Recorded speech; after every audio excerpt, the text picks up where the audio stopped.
Porque quando eu estava preparando aqui o estudo, eu me recordei do nosso estudo de quinta, falando sobre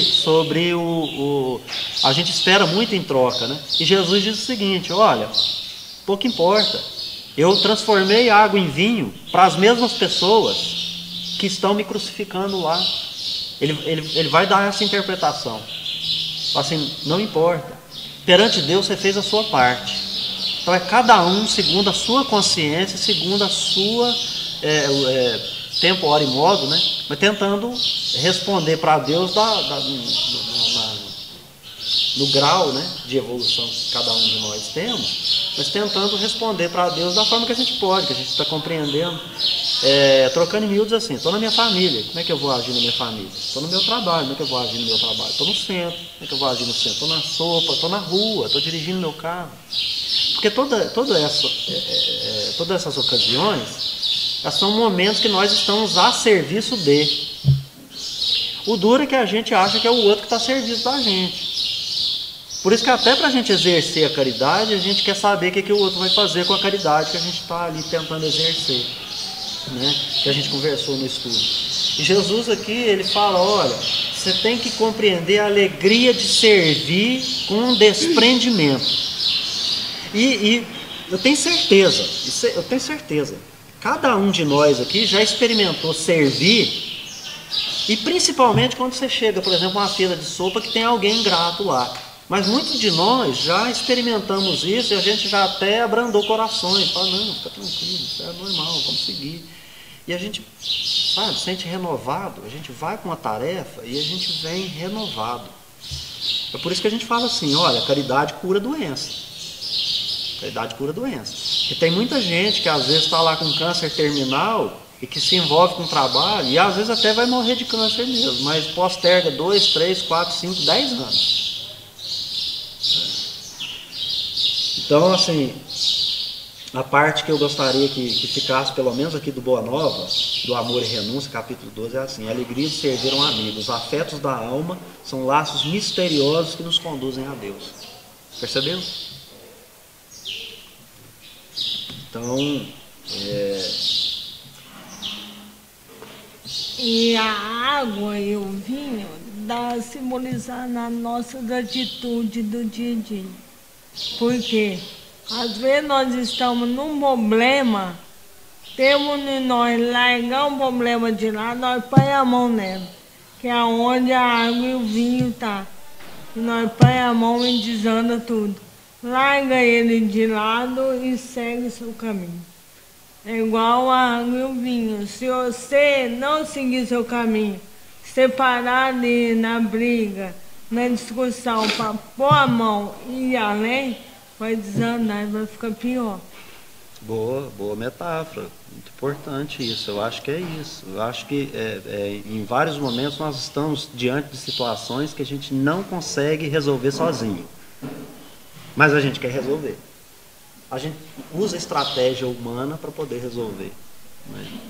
Mas através dos conhecimentos, a gente começa a colocar em prática, né?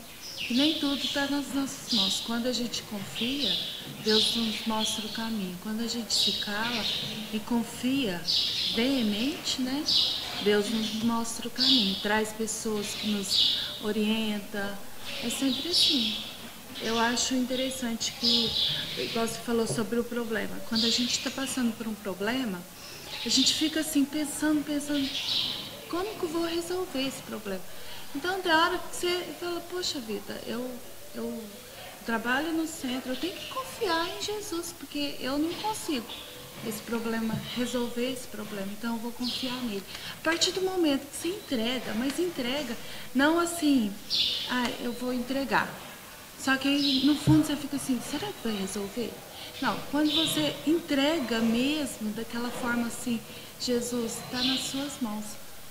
Aí o tempo, eu acho assim, o tempo para ser resolvido, o problema, é o tempo de você soltar, de você entregar e confiar mesmo. porque aí eu acho que é o tempo. Se demora, é através... Você está confiando realmente? Aí, se você não está confiando realmente, demora mais um pouco. Mas quando você solta aquele problema para Deus, é rápido. Sim. Por exemplo, fala, lá na... Problema administrativo para resolver no trabalho. Não tem um ciclo? Não adianta, tem hora que precisa do aval de um outro que não está ali naquele momento, que está resolvendo um problema no outro lugar. Talvez vai precisar de uma reunião. Talvez vai precisar de um procedimento anterior, não é? Às vezes é um processo, precisa acontecer uma coisa aqui, para acontecer outra ali, para acontecer lá. E a gente começou falando em ciclo aqui hoje, que eu acho que talvez é uma das lições que é importante a gente apreender. Nada vai ser resolvido no nosso tempo, porque nós não temos o controle do tempo. A gente na realidade... no tempo e no espaço, nós somos, na verdade, mais um elemento dentro. Quem tem o controle do tempo é quem está de fora exercendo a sua função na condição de espírito eterno. Nós somos espírito eterno. Mas quando a gente está encarnado, a gente tem um tempo. Que começa, tem meio e fim.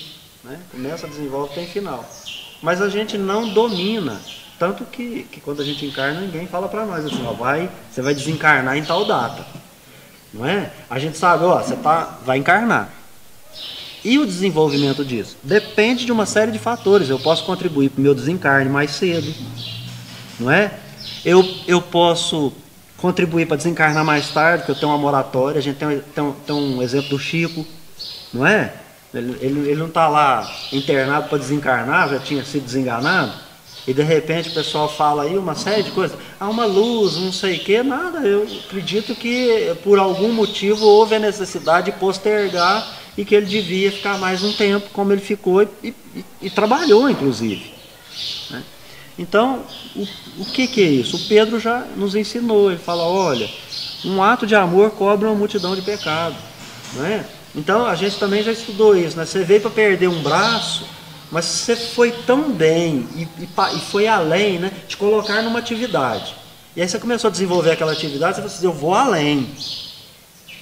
Porque tem gente que você fala assim, você tem que limpar isso aqui. A pessoa vai lá male e limpa aquilo. Tem gente que você fala assim, olha, passa um pano molhado aqui nessa cadeira. Aí a pessoa vem cá e passa, sabe, dá uma limpeza geral. Você fala, nossa, era só para passar um pano ali. Então ela foi além. E a gente já aprendeu, as pessoas veem para perder um braço, vocês perdem um dedinho. Ou não perde nada. Por quê? Porque não é lei de Italião, não é olho por olho, dente por dente. Então, aqui para mim, o grande exemplo que eu consegui extrair é a confiança que Maria já ensina nesse primeiro sinal de Jesus. Ela está falando assim, olha gente, meu filho é o cara, pede para ele e larga para lá. Ele vai falar uma coisa, vai falar outra, mas vai atender, porque isso ama demais. Ama muito. Essa é a lição que eu consigo extrair para mim. É igual ao nosso próximo. Aí na leitura fala amar, né? Se nós formos brigar um com os outros, não vai virar, né? Aí nós vamos discutir um com o outro, vai virar ruim, né? Então é melhor calar e silenciar. Porque não adianta debater um com o outro, não adianta. Eu acho que o grande ensinamento aí, talvez, é a gente confiar. Você falou bem, né? Coloca na mão de Deus e espera. Eu assisti uma palestra recentemente, eu achei interessante o contexto que a pessoa disse sobre fé genuína. Então, ela fez explanou sobre Deus, né? Deus estar em todos os lugares, onipresente, né? Não é isso? Uhum. Então, se ele está em todos os lugares, ele está em nós, dentro de nós. Ele age na gente. E ela falou sobre a confiança. A confiança é interessante, a gente precisa ter, mas ela usou uma palavra interessante que é: a gente precisa sentir Deus, como nós sentimos o nosso corpo. Nós não confiamos no nosso corpo, nós sentimos o nosso corpo. Concorda? A gente sente, a gente não precisa fazer nada mais do que sentir. E se a gente sente Deus em nós, a gente não, em momento nenhum, a gente deixa de confiar. Então, sentir Deus por Ele estar em todos os lugares, é importante a gente ter isso dentro da gente. Porque se a gente sente Deus, a gente não desconfia dele. E aí a gente entrega com facilidade, a gente sabe assim, não, eu vou conseguir vencer isso porque Deus está comigo. Ele é parte de mim, eu sou semelhança dele, eu faço parte dele. Então, como diz Jesus, vós sois deuses. Né? Então, nós podemos fazer. Então é só sentir Deus dentro da gente. É uma expressão que eu achei bacana e que a gente precisa desenvolver. Acredito que a gente precisa desenvolver isso, esse pensamento, para que ele se torne forma criadora e que a gente possa sentir Deus. E aí sim, como Maria, eu acho que Maria fez isso. Ela sentiu Jesus ali. E ela falou, olha, pediu, né? E já deu como certo. Então, ele pediu, atende ele. Pronto. Tem certeza que vai faça o que ele falar. Não é isso que ele quer dizer aqui? E foi feito. No que ele te dá. Confiar. Porque se ele te deu esse corpo, essa matéria aqui da terra, você confiar nela. Igual você vai enfiar uma faca aqui, você faz um suicídio, aí você não está confiando no que ele te deu. Você está duvidando o que Deus pode fazer por você. O grande problema nosso é a falta de fé mesmo. E eu gosto dessa expressão, a fé genuína. Eu acho que eu gosto dessa expressão, fé genuína. Eu gosto demais dessas metáforas, né? Sentir Deus, mas como? Porque 5 sentidos é para a gente atuar com o corpo humano. Não é? Então, na realidade, eu preciso de desenvolver esse outro sentido do sentir Deus em mim por meio do pensamento, da minha mente. Né? E aí, como você está falando, né? Eu preciso criar uma estratégia minha para eu manter essa relação com Deus. Porque nós estávamos falando aqui esses dias no estudo, que na realidade a gente fala muito em Deus, fala muito nas coisas, mas a nossa fé, ou nosso sentir Deus, né? Ela é muito relativa. Muito relativa. As coisas acontecem com a gente perde a fé na hora. Isso. Não é? Isso, realmente. Então, assim, o entregar mesmo, né? Como entrega mesmo. Entrega. Aí não acontece no dia seguinte. Aí a gente meio que dá uma renovada. O senhor está mandando umas coisas, né? Eu gosto dessa expressão do Haroldo, não sei se vocês costumam ver palestra dele, né? Então teve uma ocasião que ele fala assim, eu estava meio rebelde com Deus, eu falei para ele, olha, eu sou o Haroldo Dutra Dias, viu? Você está mandando muita coisa, às vezes você está vendo, está vindo para Haroldo aí, está vindo para mim, mesma coisa a gente, né? Ó Deus, eu sou Zé Humberto da Silva Ramos, viu? Tem muito Zé aí, viu? Tem um, você vai dividir essas coisas para lá, não manda tudo para cá, não. E é assim, mas na realidade é isso, falta de gente sentir Deus, essa questão, né, da gente entender a questão do ser semelhante, né? Mas na realidade a gente falou no estudo, né? A gente quer um Deus dentro de uma caixinha, como mágico, para resolver as coisas para a gente na hora que a gente quer, na hora que a gente mandar. A gente estala os dedos, o que é que acontece? A gente não respeita ciclo, a gente não respeita o tempo, e a gente não respeita principalmente que o tempo é de Deus. O tempo não é da gente. Então a coisa vai acontecer. Se não for nessa encarnação, é na próxima. Mas aí a gente fica rebelde. Então a essência do Espiritismo, a maior lição do Espiritismo o Espírito é eterno. Existe reencarnação, pelo menos para essa configuração, nesse período evolutivo que a gente vai passá-lo aqui no nosso planeta, né, nós vamos encarnar e reencarnar. Mas se eu não tiver isso dentro de mim, na realidade, assistindo uma palestra de um palestrante aqui de Uberaba mesmo, né, eu achei muito simpática a questão, né? Ele falou assim, os espíritas são muito interessantes, né? Porque fala em reencarnação, eles dão palestra sobre isso. Mas fala que o espírita vai morrer, ele bate na... Que é isso? Né? Bate 3 vezes. Fala assim, né? De Deus, vai desencarnar. E a gente não age como espírito. A qualidade de vida espiritual nossa é péssima. A gente até falou aquele dia, né? Que, de 0 a 10, se você puder fazer uma análise da sua vida espiritual, tá que jeito? Sua qualidade de vida espiritual de 0 a 10. E a gente até falou assim, olha, primeiro precisa saber se eu me entendo como espírito para falar que eu tenho qualidade de vida espiritual. Que não tem nada a ver com a vida material, igual você falou do corpo, né? Das nossas angústias e do momento que a gente quer desistir, né? E também nós temos que entender que espírito não tem sexo, não tem cor, não tem raça. O espírito é um só. Não, a pessoa não pode distinguir aquele ser humano que ele é diferente do próximo. Ele não é. Ele ali, ele tem um corpo, mas ele é um espírito como eu. Nós temos que distinguir isso do outro. Mas esse é o mulher aqui. Esse é o texto. O Erasto, ele, 1861, na Revista Espírita, ele traz um texto maravilhoso. Dentro desse texto, ele fala sobre diversas coisas, ele fala sobre mediunidade, salvo engano, nesse texto é que ele fala das verdades e das mentiras, né? É melhor se afastar X verdades que nesse mesmo texto. E lá ele fala assim, olha, a mensagem do cristianismo é uma mensagem de igualdade.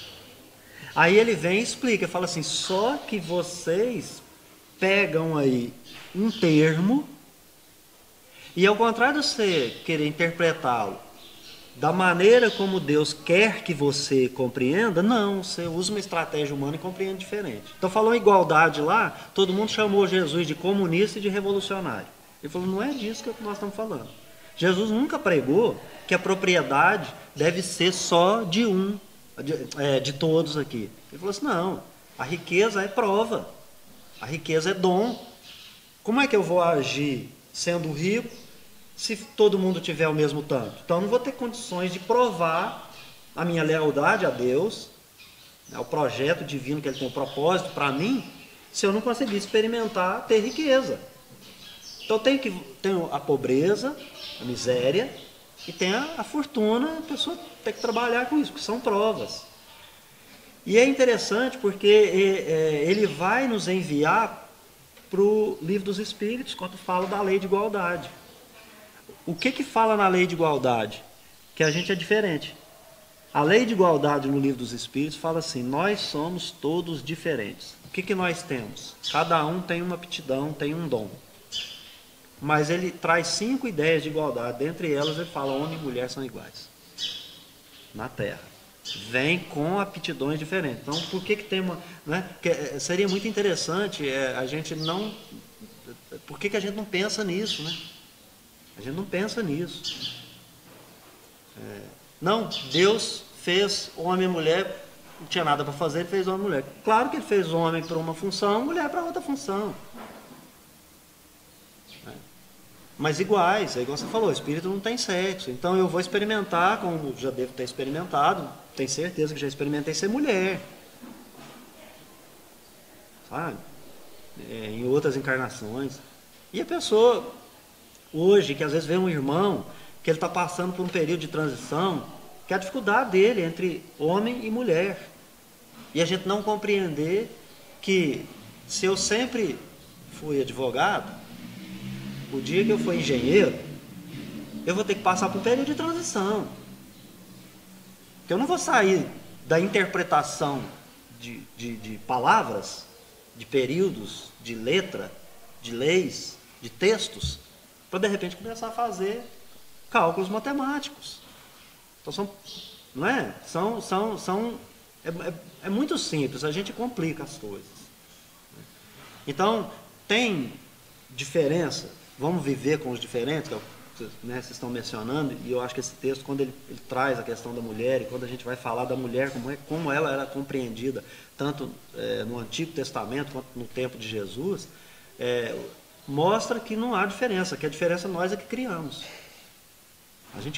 A gente cria as estratégias, mas a gente não consegue buscar a compreensão no propósito divino. E tem um texto do Emmanuel que ele fala assim: Jesus é o mestre. E como mestre, ele veio para nos ensinar a ciência divina da ligação do homem com Deus. E a gente... Por que a gente tem tirado só nota 0? Porque se a gente tivesse na nota 10, a gente não estava aqui, encarnado na Terra. A gente já era espírito puro e estava em outra situação. Então a gente está aqui. E se a gente fosse melhorzinho um pouquinho, nós estaríamos estudando com Santo Agostinho, né? Vocês estão tendo que escutar eu falar. Né? Então nós somos, é bem complexo, nós somos um espíritozinho que está aqui, ó, perseverando no erro. Então qual a nota que eu quero tirar nessa ciência? Né? Porque meu mestre é Jesus e está no Evangelho. O livro que eu estudo é o Evangelho. E eu só tiro nota baixa. Porque de repente eu encarno, estou de novo. A gente fala assim, mas parece que eu já vivi essa situação, gente. Nossa, eu vi uma imagem aqui como se eu já tivesse vivido isso antes. Não funciona assim? Direto. Mas a gente viveu mesmo. O problema é que a gente fica tocando pior em volta do rabo. Essa que é a questão. Bom, gente, de minha parte, que falo muito mais do que deveria, até porque eu preciso muito aprender isso aqui, porque já fiz muita coisa que não prestava, né? Eu queria passar para vocês a palavra aí, enfim, para que vocês falassem o que vocês acharem que deve. O Carlão ficou meio calado aí, Carlão. Não só escutar mesmo. Mas falem aí, gente, o que vocês puderam aprender dessa conversa de hoje, né, da Maria, do Emmanuel que divertiu a gente. Muito interessante, né? Que eu nunca pensei que o casamento tivesse tanta coisa interessante como você colocou, né? Eu sempre imaginei que era só o casamento mesmo. Que era só a festa de casamento mesmo. E o Cristo estabelece uma ideia de casar com a terra, né? A noiva é a terra. A terra somos todos nós. Né? Os espíritos respondem para nós que assim como Deus renova os seres, ou renova a vida, Ele renova os mundos. Então nós somos parte da terra. Né? Estamos sempre renovando ele. E é um casamento. Né? Mas é mesmo, né?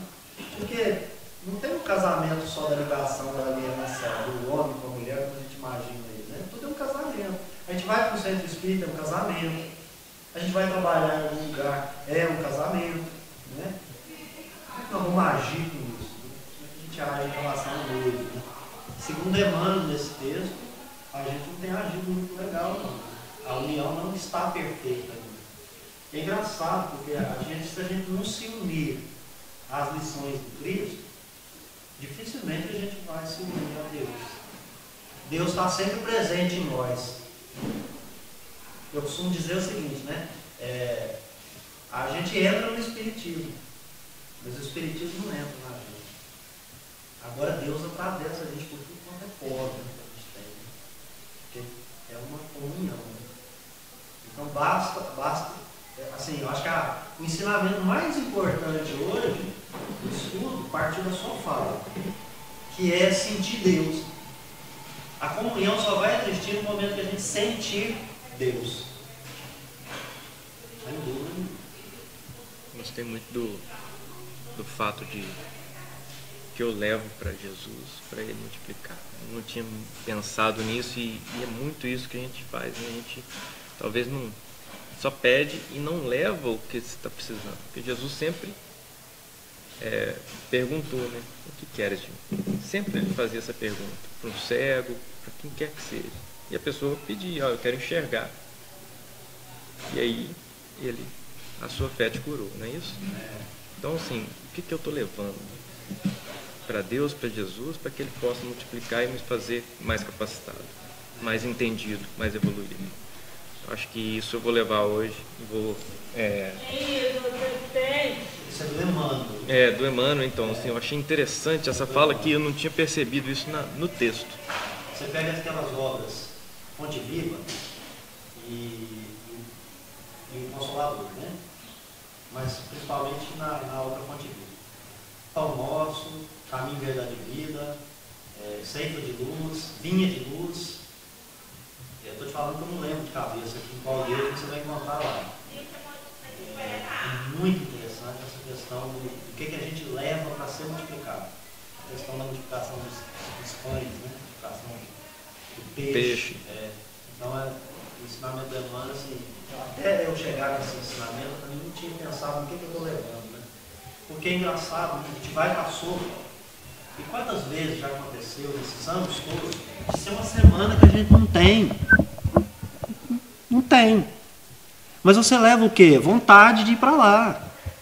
O Chico, tem uma história do Chico, dele não ter uma cesta para doar e de repente já está formando fila. Não sei se vocês sabem disso. Aí de repente chega uma carreta. Ele não sabe de onde que veio. Veio do alto, materializou a carreta, fez. Não, lógico que não. Usa a gente, nos usa para isso. Agora você imagina, o onisciente, né? Ele já sabe que vai faltar lá, então ele já programou aqui, fica tranquilo. Agora, nós estamos sempre estudando nessa ciência divina tolerância e paciência. Porque, igual você falou, a gente quer tudo para ontem. Isso da sopa é interessante. Vira para o carne. Isso da sopa é interessante porque, assim, há algum tempo atrás a gente comprava todo o material da sopa, né, aqui. E de uns tempos para cá a gente compra muito pouco, porque tem surgido as doações, né? E às vezes, assim, eu fico na panela e às vezes eu fico preocupado com os ingredientes, né? E eu fico lá pensando, será que a gente vai precisar comprar? E como assim, somos uma equipe grande e às vezes a gente fica esperando as pessoas chegarem para a gente ver todas as doações que tem, para saber se precisa comprar ou não, porque às vezes a gente compra e depois chega as pessoas e tem doações suficientes e acaba sempre sobrando e assim, eu sou enjoado, eu não gosto de sopa rala, eu não gosto de sopa que fica nadando os legumes dentro da... Eu gosto de preferência até para pôr água, para ela render mais, na verdade, né? E acaba que depois fica bem grossa, que precisa pôr água mesmo, né? Eu acho bacana ficar grossa, porque, por exemplo, você põe o balde, dá para fazer 2 baldes, cada balde, né? E é justamente isso, né? O que você falou, por exemplo, não é que materializou os legumes, aquela coisa, né? Multiplica, né? E é bacana isso, né? E é questão de confiar realmente, né? E aquela pessoa que recebeu o alimento, chega em casa, dá para multiplicar para os seus filhos. E aí ele aumenta, porque está grossa. É a nossa vida hoje em dia. Eu gosto muito da metáfora eu falo muito da panelinha de vó, né? Panelinha de vó, você chega lá, é uma panela desse tamanho, de repente tem 50 comendo, você fala assim, mas da onde saiu isso? Você fala assim, mas da onde saiu isso? Não é? Então é bem legal isso. Os textos são bem conectados. Você já tem a vontade, né, e confia, mesmo não tendo os alimentos necessários, mas você tem a vontade. Quando você tem a vontade, Deus manda as outras pessoas para ajudar. Sempre assim, os trabalhos no centro, tem poucos médios e muita gente. Você fala, quanto eu vou fazer? Para fazer todo o trabalho, vai chegando um, chega outro aqui, as coisas vão se ajeitando, sempre acontece. Eu acho assim... Sim, perdão. Eu acho assim, tem uma passagem também da Bíblia, eu não sei ela toda, né? Que quando você reclama, né, do que tem, quando você agradece, Deus te dá em abundância. E quando você ainda reclama do que tem, até o que tem de ser tirado. Então eu acho interessante, quando você agradece, confia, Deus te dá em abundância. Todo trabalho que você for fazer, tanto no seu dia a dia, né, na família, na prática do dia a dia, Ele te dá em abundância. Mas quando você fica na reclamação, nossa, fulano, tipo assim, da casa espírita. Nossa, fulano não trouxe nada. Você começa a reclamar, parece que vai ficando até escasso. Quando você agradece, confia, aí outras pessoas que nem é da casa te trazem assim. Um livro do André Luiz e do Emmanuel. Um dá uma mensagem, outro dá outra mensagem. Chama Busca e Acharás. E ele fala assim, fala sobre o antisséptico, fala sobre o remédio. E ele fala de algumas doenças. Ele vai citar lá queixa, lamentação, as pessoas que... A maledicência, né? Aquelas pessoas que vão falando, vão reclamando, vão lamentando e tal. Então, veja, chegou só um pouquinho de coisa para colocar na sopa, agradece. Ponto. Por mais que a gente queira que seja substancioso, etc e tal, mas é aquela forma que nós vamos fazer? Bom, então vamos. Porque ali tem uma lição para a gente aprender. Não é nem para aprender, não. É para a gente aprender mesmo, para segurar aquela ideia. Então tem uma lição. Qual que é a lição? Enfim, quando ela aparecer, apreenda ela.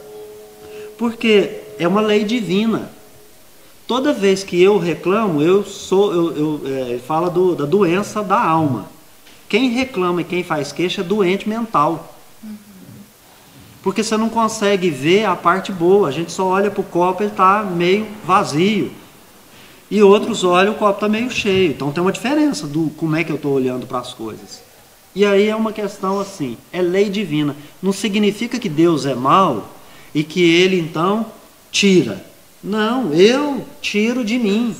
Porque a minha lamentação, meu queixume, né, que é uma doença, então pensamento força criadora. Eu estou colocando o que em torno de mim? Que psicosfera que eu estou fazendo com que esteja ao meu entorno?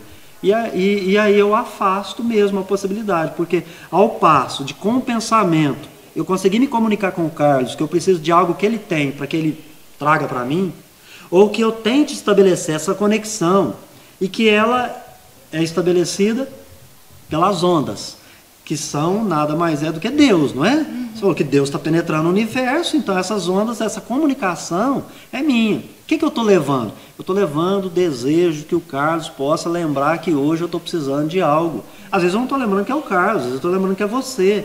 Porque todos nós nos conhecemos, fazemos parte da mesma família universal. Então, às vezes, nós estamos nos encontrando carnalmente falando hoje. Mas a gente já se conhece. O encontro não é por acaso, não tem por acaso na lei divina. Os encontros eles vão acontecer, mais cedo ou mais tarde. Então, eu vou imaginar e, de repente, a primeira vez que você veio no centro, você já veio e supriu aquela falta, aquela necessidade. Mas será que eu estabeleci a comunicação? Porque enquanto o meu radinho está lá, na AM 0,30, de repente você vai lá e coloca lá na FM 98 ponto tal, você pega uma FM top de linha, você consegue se comunicar. Com o telefone é a mesma coisa, com as ondas mentais é a mesma coisa. Qual é o remédio que eu estou usando para ter uma onda mental boa, para atrair o bem, para multiplicar, não é? Porque aí nós multiplicamos, você está pensando bem, eu também estou, opa, já tem 2, não é? 3, 4, 5, de repente, é igual você está falando, que a coisa vai acontecendo, vai chegando muitas doações. Mas a vida é cíclica, precisamos nos preparar para os momentos das tempestades também. Né? Lembrei da palestra e foi dito que a nossa vida é um fermento. Se você põe o fermento no bolo pouco, ele vai desandar. Se você põe a mais, ele vai aumentar, não é? Assim sobre nossa vida. É um fermento que precisa ser aumentado dia após dia.